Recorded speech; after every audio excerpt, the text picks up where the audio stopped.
Pessoal, um levantamento do Instituto Paraná Pesquisas, divulgado nesta sexta-feira, mostra que a corrida eleitoral para a Prefeitura de São Paulo segue embolada, mas há um certo distanciamento nesse momento. Deixa eu trazer os números aqui para que a gente possa analisar. Nessa pesquisa, Ricardo Nunes, do MDB, aparece com 25,1% dos votos. Seguido de Guilherme Boulos, do PSOL, com 24,7%. Pablo Marçal vem em terceiro lugar com 21%, seguido de Tabata Amaral, do PSB, com 7,9%. José Luiz da Atena, que conversou conosco na sabatina aqui da Jovem Pan nesta quinta-feira, do PSDB, aparece com 7,1% e Marina Helena, do Novo, com 2,1%. Brancos e nulos, 6,5%, não sabem ou não responderam, 4,5%. Quero receber aqui o Murilo Hidalgo, diretor do Instituto Paraná Pesquisas, que vai trazer os detalhes para a gente agora. Murilo, seja muito bem-vindo. Prazer recebê-lo mais uma vez. Nossa câmera é aquela e aí eu vou pedir para você só dar uma distanciada para a gente mostrar os números para a nossa audiência, então. Murilo, o que você destaca desse momento da corrida eleitoral? O que faz Ricardo Nunes ganhar certa dianteira mais uma vez? Boa tarde. Boa tarde, é uma satisfação estar novamente com os amigos da Jovem Pan. Na verdade, da pesquisa de sexta-feira e de 15 dias atrás, o que mostra? Há uma estabilidade, primeiramente, do candidato Pablo Marçal. Sim. Que é a primeira vez que, milimetricamente, ele vai um pouquinho para baixo. Milimetricamente.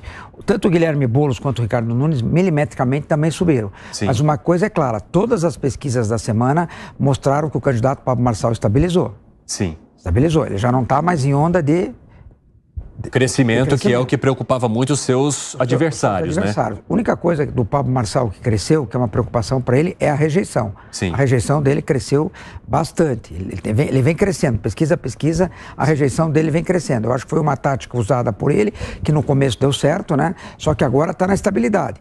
Agora, o que acontece também? As pesquisas da próxima semana vão mostrar se isso aqui congela ou se alguém movimenta. Se isso aqui congela, aí a última semana vai ficar maravilhosa aqui em São Paulo. Nossa Senhora. Se isso aqui congelar. Porque vai embolar de vez mesmo. Se na próxima semana congelar, dificilmente vai mexer. Só vai mexer com fato político. Aconteceu uma tragédia, alguma coisa que aconteceu, uma bomba. Certo? Então as pesquisas da próxima semana, principalmente de olho no Pablo Marçal. Sim. O que vai acontecer com o candidato Pablo Marçal na próxima semana? Se sobe, se desce, se mantém. Certo? O que acontece com ele? Tanto o Ricardo Nunes quanto o Guilherme Boulos, eu te diria que estão sendo muito beneficiados, o que mostrou muita força é o horário eleitoral. Isso que eu ia te perguntar. Ou seja, isso mostra que havia um movimento muito interessante e forte dizendo que as redes sociais estavam impulsionando muito mais esse processo eleitoral. Mas a gente começa a perceber que a hora que entra ali a propaganda eleitoral gratuita, como o Ricardo Nunes tem o maior tempo de todos por conta da coligação que ele montou, ele ganha esse fôlego aqui então. Com certeza. Eu acho que nesse momento o Ricardo Nunes, ele tem essa vantagem de ter muito mais tempo de televisão, principalmente os comerciais, então ele tem uma vantagem muito grande. Por isso que eu te digo que essa semana, tanto para Ricardo Nunes quanto para Pablo Marçal, é decisiva.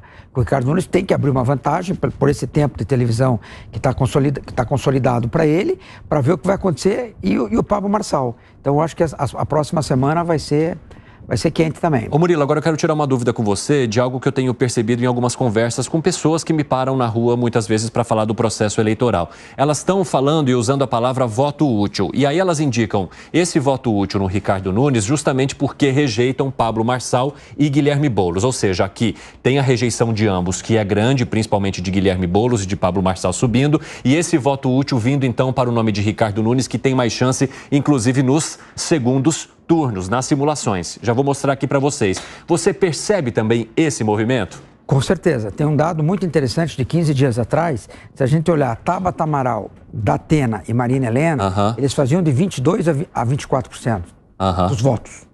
Hoje, se a gente somar, eles estão fazendo já 16, 17. Caiu, né? Certo? Então, isso já mostra o seguinte, é voto que está saindo deles e está indo para os outros candidatos. Sim. É o voto útil. O que a gente considera muito ruim, né? Porque as pessoas têm que votar no primeiro turno no candidato que ela mais gosta, independente de que vai ganhar ou vai perder. Porque isso estimula para frente novos candidatos a quererem ser candidatos, né? Exatamente, porque as pessoas deixam de olhar as propostas que as agradam, mas sim aquilo que elas não gostariam que estivesse. E aí elas vão pro tudo ou nada. Vamos dar uma olhada aqui numa simulação de segundo turno. Pode rodar pra gente na tela para eu trazer então um segundo turno entre Ricardo Nunes e Guilherme Boulos. Percebam que Nunes levaria nesse segundo turno, segundo o Instituto Paraná Pesquisas por 51,1% dos votos contra 33,6% de Guilherme Boulos. Brancos e nulos 9,4%, não sabem ou não responderam 5,9%.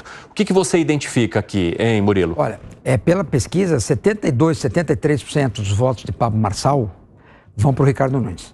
Então, quer dizer, o Ricardo Nunes tem uma grande vantagem no segundo turno. Dos eleitores do Datena, vai mais para o Ricardo Nunes e da Tabata meio a meio. Então, mostra que no segundo turno, nesse primeiro momento, pela fotografia de hoje, Ricardo Nunes teria uma grande vantagem sobre Guilherme Boulos. O que vai fazer, não tenho dúvida que nessa próxima semana, que eu acho tão decisiva, o Guilherme Boulos vire o seu canhão para o prefeito. Bom, vamos abrir um espaço aqui também para os nossos comentaristas. Segré, vou começar contigo e depois eu chamo o pessoal aí que está à distância. Combinado? Fala aí, Segré. Vamos lá.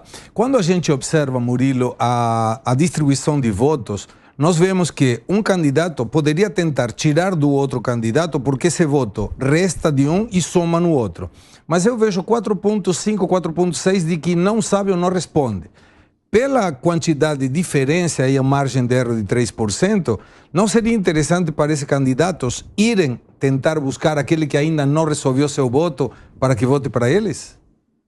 Se a gente olhar os 3 primeiros candidatos, nesse momento, você está perfeito, porque eles estão tentando tirar um do outro. Tirar um do outro. Certo? Eu vejo isso é com propostas. Só que tem um problema. As propostas, não só na cidade de São Paulo, como no Brasil inteiro, são muito próximas, né? Você não vê mais candidato com uma proposta, que você vê na rua a pessoa falando, pô, eu vou votar nesse cara, nossa, olha que legal esse projeto desse cara, se ele ganhar, ele vai fazer. É tudo muito parecido. Muito. Vamos ser realistas, né? São muito generalistas os projetos, muito generalistas os projetos. Saúde, educação, todo mundo vai resolver. E é tudo mais ou menos igual. Ninguém chega com um projeto assim, olha, se eu entrar, vai acontecer que o povo de pô, olha que legal essas propostas. Sim. Como tinha antigamente isso, né? Então hoje, na verdade, eu te diria que é muito igual. Então acho que é muito difícil. Então eles preferem o quê? O ataque, né? Bom, Alangani, vai lá. Boa tarde, Murilo. Prazer falar contigo novamente. Você disse que houve um movimento muito ligado à televisão, né? Aparentemente, o Pablo Marçal bateu no teto e aí Guilherme Boulos e Ricardo Nunes deram uma subida. Agora, o 7 de setembro, as manifestações associadas aí à direita e que houve alguma oposição de algumas lideranças ao Pablo Marçal, se isso teve, dá para a gente considerar se isso também teve algum impacto nessa ligeira queda do Pablo Marçal, dado que uma das lideranças em oposição é um grande líder evangélico. Com certeza, eu acho que essa confusão que aconteceu a partir de sexta-feira, a partir da manifestação, o que houve? Houve uma estagnação do Pablo Marçal, porque o Pablo Marçal ele cresceu em cima de uma bolha, uma bolha da rede e uma bolha bolsonarista. Sim. E o que acontece? Dentro dessa bolha, ele começou a ser criticado, começou a ter ataques dentro da própria bolha. Fora que o grande problema do Pablo Marçal, a nosso ver, é a comunicação fora da bolha, porque ele não tem horário de televisão, nem no rádio. Então, esse é o grande problema do Pablo. Como é que ele se comunica fora da bolha, levando em consideração também que ele tem uma grande desvantagem. Olha o número de candidatos a vereador na rua, que tem Ricardo Nunes e Guilherme Boulos. Ele também não tem chão. Ele fez essa observação, né, Segré, ontem. A gente via muitas cartazes, bandeiras do Pablo Marçal, voto 28. Mas não tem vereadores, não dá para ver vereadores. Não tem rua, né? Não tem vida na rua. Esse é um outro problema da campanha do Pablo, que ele cresceu em cima de uma bolha. Como é que ele faz para crescer agora fora da bolha, sem rádio e TV? Aí você pensa assim, mas vai ter os debates. Mas os debates também são vistos por uma bolha. E os vereadores são cabos eleitorais importantes, né? Porque eles estão muito próximos dessas comunidades e regiões. Então, eles acabam buscando também para aqueles com os quais eles caminham, esses votos, muitas vezes, de pessoas que estão lá ainda indecisas, mas que veem naquele candidato um caminho para seguir. Com certeza. E o corpo a corpo, a visita é feita pelo vereador. Exatamente. Vamos dar uma olhada em mais uma simulação de segundo turno. Neste caso, entre Guilherme Boulos e Pablo Marçal. Nesse cenário, Guilherme Boulos ganharia com 43,3% dos votos, segundo essa última pesquisa, contra Pablo Marçal com 37,2%. Brancos e nulos aqui já aumentam um pouquinho, vão para 13,4%, não sabem ou não responderam 6,1%. Isso aqui, né, Murilo, até tem sido usado pelos aliados de Ricardo Nunes como um motivo para justificar o voto nele e pedir o voto para ele, dizendo, olha, o Pablo Marçal num segundo turno seria o caminho para a entrada do Guilherme Boulos, exatamente por causa disso aqui. E aí puxam, então, esse motivo como algo necessário do voto em Ricardo Nunes. E aí surge esse movimento também do voto útil. Você acha que tem a ver justamente com essa questão? E por que que aqui Guilherme Boulos sai à frente, mesmo com a direita colocando, por exemplo, num cenário contra Ricardo Nunes, ele à frente? Porque os votos da Tabata, do Datena, vão muito mais para o Boulos do que para o Pablo Marçal. Sim. E mais um detalhe que chama a atenção. Dos votos de quem vota no Ricardo Nunes, caso ele não vá ao segundo turno, apenas 10% a mais vota em Pablo Marçal do que Guilherme Boulos. Sim. O que mostra que o voto do prefeito também não é o voto tão à direita. É Tem muita gente grande no parcela centro ali que vota no Guilherme Boulos. No segundo turno não vota no Pablo Marçal. Exatamente. É 10% só a diferença. Eu acho que é muito mais fácil um voto de Guilherme Boulos no segundo turno ir para Ricardo Nunes do que para Pablo Marçal. Também, por isso que a vantagem dele em relação ao Pablo Marçal, que é o próximo quadro, vocês vão ver que a diferença é muito maior. Bom, vamos lá com o Zé Maria Trindade. Fala aí, Zé. Zé, muito boa tarde, Rodrigo.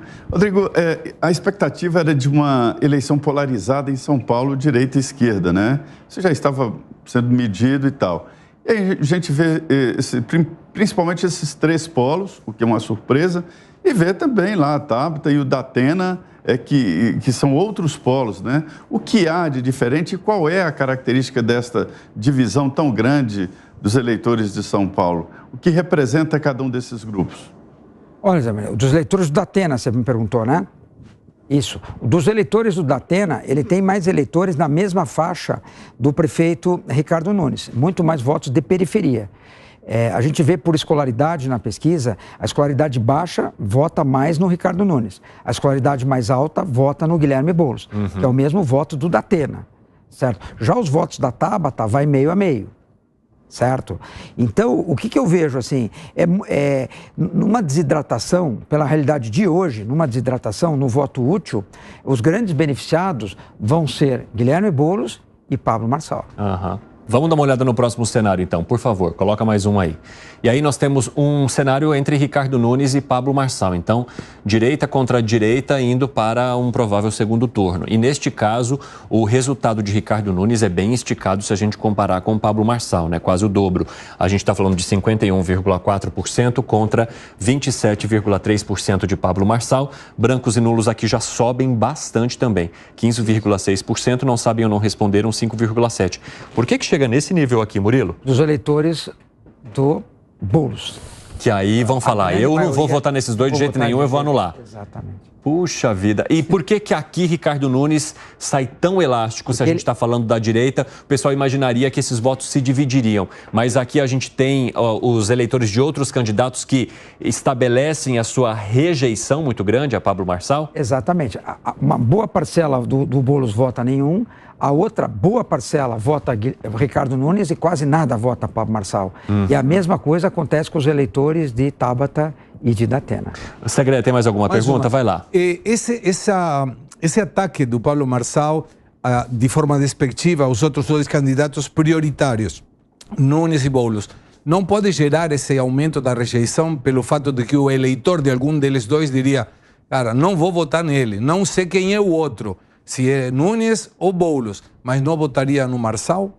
Sim, eu acho assim, o Marçal hoje, para a campanha dele, se a eleição fosse domingo, se fosse agora, domingo, ele precisaria de mais, que nem Datena, nem Tabata desidratasse muito.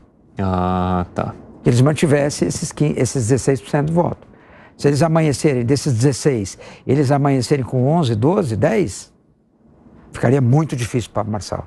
Então o Pablo Marçal precisa também que Tabata e Datena se mantenham vivos na disputa. Né? Agora, a Tabata ela vinha em certo crescimento ali nas pesquisas, né? Por que ela deu essa estagnada com leve queda, hein, Murilo? Infelizmente, pelo voto útil. Pelo voto útil. Assim, as pessoas, tanto da Datena quanto de Tabata, o que você sente? São bons candidatos, não sei o quê, mas não vão ganhar. Agora, infelizmente, hoje é duro falar isso, sou extremamente contra, porque eu acho que as pessoas têm que votar nos candidatos em propostas, e não em quem vai ganhar ou para derrotar o outro, né? Agora, Murilo, o que você espera dessas próximas semanas? Então, você já falou que para haver uma mudança muito séria, né, neste cenário, haveria necessidade de uma catástrofe política, digamos assim. Mas tirando a possibilidade de uma catástrofe política, o que a gente precisa observar agora, nas próximas semanas, quando o período eleitoral, o período do voto mesmo, vai se aproximando? Olha, é muito claro, é o Pablo Marçal. A próxima semana, se o Pablo Marçal se mantiver nesses percentuais, ele está muito, muito vivo no jogo. Sim. Eu quero saber como vem a tendência do Pablo Marçal. Se ele cai, aí vai ficar muito difícil para ele. Se ele mantém, se ele subir, vai ficar fantástico. Mas, no mínimo, para ele continuar vivo, ele precisa manter. Ele precisa estancar, mesmo que seja pouquinho em pouquinho, a queda dele. Porque se ele cair, vai ficando mais difícil. Sim. Vai ficando muito mais difícil. Porque começa a cair no momento ruim. No momento ruim. E precisamos ver qual vai ser o desempenho de Ricardo Nunes e Boulos também, se ele desempenha. Mas eu acho que as pesquisas da próxima semana são decisivas, principalmente para Pablo Marçal. Bom, coloquem aquela tela geral, da pesquisa geral, sem serem os cenários. Isso. Eu queria saber de você, Murilo, só para a gente arrematar a nossa conversa aqui, o que você entendeu sobre os públicos desses três principais candidatos nesse momento? Quem está caminhando principalmente com Ricardo Nunes, quem é o seguidor de Guilherme Boulos e quem que o Pablo Marçal está conquistando? Olha, Ricardo Nunes, quanto mais idade tem, mais vota. São os idosos que estão votando nele. Menos conectados, influência de rádio e TV. Sim. Isso é muito claro para nós. Guilherme Boulos, por idade, ele é homogêneo e ele cresce muito na classe de pessoas que têm curso superior completo ou incompleto, diferentemente do voto do Lula. Essa é uma coisa que chama atenção também. Aqui, o curso superior completo ou incompleto? É o melhor desempenho do Guilherme Boulos, isso em quase todas as pesquisas. Ou seja, as pessoas que têm mais acesso ao estudo, elas vão mais com Guilherme Boulos. Guilherme Boulos. E Pablo Marçal, os jovens. Quanto mais jovem, mais vota em Pablo Marçal. E o que chama a atenção do Pablo, que esse público de 16 a 24, que é o principal eleitorado de Pablo Marçal, era o eleitorado do Lula e era o eleitorado inicialmente do Guilherme Boulos. Ou seja, esse público mais jovem, então, que talvez não atue tanto por ideologia, mas sim por causa da permanência da atuação dele na rede social? Exatamente. Esses 10% do Guilherme Boulos que vai para Pablo Marçal é praticamente em cima dos jovens, da primeira idade, onde provavelmente a conexão tomou o voto da ideologia, né? Murilo, provavelmente quando que a gente deva ter um novo resultado agora? Toda sexta-feira. Opa, perfeito. Sexta-feira estaremos de volta. Então, eu conto com a tua participação. Obrigado pela análise. Obrigado a vocês e um bom final de semana a todos. Opa, para você também. Grande abraço, Murilo. Bom trabalho aí nas próximas pesquisas. Agora eu quero trazer, então, um pouquinho da conversa aqui com os nossos analistas para a gente olhar para essa corrida eleitoral. Se der, a gente mantém os dados na tela para vocês acompanharem. Alan Gani, que leitura que você faz desse momento dos três principais candidatos e daqueles que começam a se distanciar um pouco da possibilidade de segundo turno a partir dos dados apresentados pelo Instituto Paraná Pesquisas? Evandro, essa eleição municipal, ela começou com uma característica que aparentemente seria diferente das demais eleições, que seria uma eleição municipal polarizada, né? Trazendo aquele aspecto ideológico que é muito presente na eleição para presidente. Mas, no decorrer do curso, ela começa a caminhar para aquela eleição tradicional, menos ideológica. Como é que a gente percebe isso? Justamente, né, por quem está na frente, que é o Ricardo Nunes, segundo a Paraná Pesquisas, que é o candidato da máquina, que é o candidato do centro, né? Mais ao centro, centro-direita, coloquemos assim, e também o que apresenta a menor rejeição. É evidente que há um caráter também plebiscitário nessa eleição, à medida que tem muito voto útil, né? Ou contra o Pablo Marçal ou contra o Boulos, e que, evidentemente, acaba beneficiando o Ricardo Nunes. Mas é uma eleição que mostra que ela foi se transformando em menos ideológica e mais característica de uma eleição municipal tradicional. Agora, Gustavo Segré, é uma eleição pautada pela rejeição também, né? Sim, claro. E aí eu agregaria outro conteúdo que, segundo eu entendo, aquele jovem de 16 a 18 anos, ele não tem um voto obrigatório, seria facultativo. E aí esse voto é do Pablo Marçal. Ou seja, se por algum motivo esse jovem não for votar, tiraria votos do Pablo Marçal. Ou seja, se estiver cansado no dia e não estiver muito afim, já era. Já vai tirar mais. Mas eu lembro sempre, quando a gente faz as sabatinas, não? Se a gente presta atenção, a grande maioria dessas propostas, que o Murilo falava isso muito bem, são iguais. Vamos levantar 17 mil... GCMs para 14 mil. Nossa, todo mundo falou essa. Todo falou isso. E vamos agregar uma quantidade de horas para as creches. É muito parecido, o contexto é muito parecido. E aí vem aquela velha frase, Evandro, que diz... É preferível ruim conhecido que um bom por conhecer? Não sabemos. O que muda em relação aos planos de governo, né? Eu tenho analisado todos por conta das sabatinas que nós estamos fazendo nesta semana aqui na Jovem Pan, é que uns trazem um pouco mais de detalhes em relação ao orçamento, planejamento, mas as ideias, elas são muito parecidas em relação aos principais assuntos. Educação, escola de ensino integral para todas as escolas. Quando se fala da saúde, zerar a fila de exames e consultas, e alguns propõem a ampliação do horário de funcionamento de unidades básicas de saúde. Se a gente fala de segurança pública, incremento do monitoramento eletrônico, distribuição para as subprefeituras, cada uma com seu centro de controle. Se a gente fala de Cracolândia, trabalho de equipe multidisciplinar com atuação maior da GCM, com dobrar o efetivo de GCM, aproveitando então falando desse tema também, todos têm mais ou menos o mesmo caminho, né? Alguns com mais detalhes, outros com menos. E por isso, acaba que o eleitor não analisa tanto a proposta, mas sim a cara que ele gosta mais e a pessoa com a qual ele se identifica. Zé, como é que você avalia essa corrida a partir dos números que foram apresentados hoje? Pois em primeiro lugar, a gente tinha expectativa de uma grande polarização ali, né? Do ex-presidente Jair Bolsonaro com o presidente Lula. Os dois se prepararam para esse embate. Lula agendou várias idas para se encontrar com Boulos e até fazer o corpo a corpo. E o ex-presidente Jair Bolsonaro negociou, inclusive, a participação na chapa de Ricardo Nunes, né? E isso não aconteceu. Houve uma distribuição, né, com várias personalidades. O que eu entendo é que um lugar comum no Brasil inteiro, um ponto comum que me alertaram aqui, os deputados vão para a campanha eleitoral e voltam, todos eles com informações e novidades. E um ponto comum que eu encontrei nas conversas é de que Pablo Marçal está multiplicado pelo Brasil inteiro. Quase toda cidade do Brasil tem um Pablo Marçal. Alguns deram mais certo, outros menos certo, mas quase toda cidade agora tem um nesse estilo, né? Que é a campanha via internet, uma campanha agressiva, de deboche e contra os candidatos.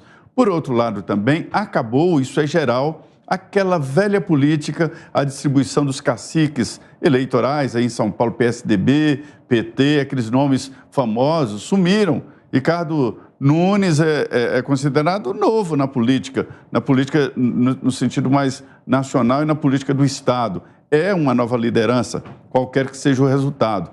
Da mesma forma, o Boulos é um líder novo na política de São Paulo. Também no Rio de Janeiro. Veja bem, lá no Rio de Janeiro não tem aqueles tradicionais. Sobrou Eduardo Paes, que pode ser considerado um líder desta política tradicional, né? Isso se repete em Minas Gerais, a Bahia também está passando por esse processo, e o Nordeste inteiro. Quer dizer, é uma renovação na política, né? O filho de Eduardo Campos, o João Campos, lá em Pernambuco, está dando show, chamando a atenção de todos aqui em Brasília, todos comentam exatamente, mais de 70% nas pesquisas eleitorais, né, de apoio. Então, assim, há uma renovação geral no país e esta eleição ela é base para as eleições de 2026. Agora, 4 horas e 20... Fala, Gani. Deixa eu só chamar o intervalo, rapidinho. 4 horas e 26 minutos, o pessoal da rádio vai para um rápido intervalo. Daqui a pouco espero 6. Fala, seu Alan Gani. Não, algo que me chamou a atenção também, a gente sempre fala das forças das redes sociais, sem sombra de dúvidas, o Marçal mostrou isso. Mas mostra também, principalmente por essa última pesquisa, a força da televisão. Sim. Então, na verdade, tanto a rede social quanto a televisão tradicional, ambas fazem muita diferença, né? Coexistem, né? Não é que uma anula a outra, mas uma complementa a outra, né? E a gente tem que falar também que a TV aberta, ela atinge muitas pessoas que muitas vezes a estrutura de internet, etc., o acesso, não conseguem atingir.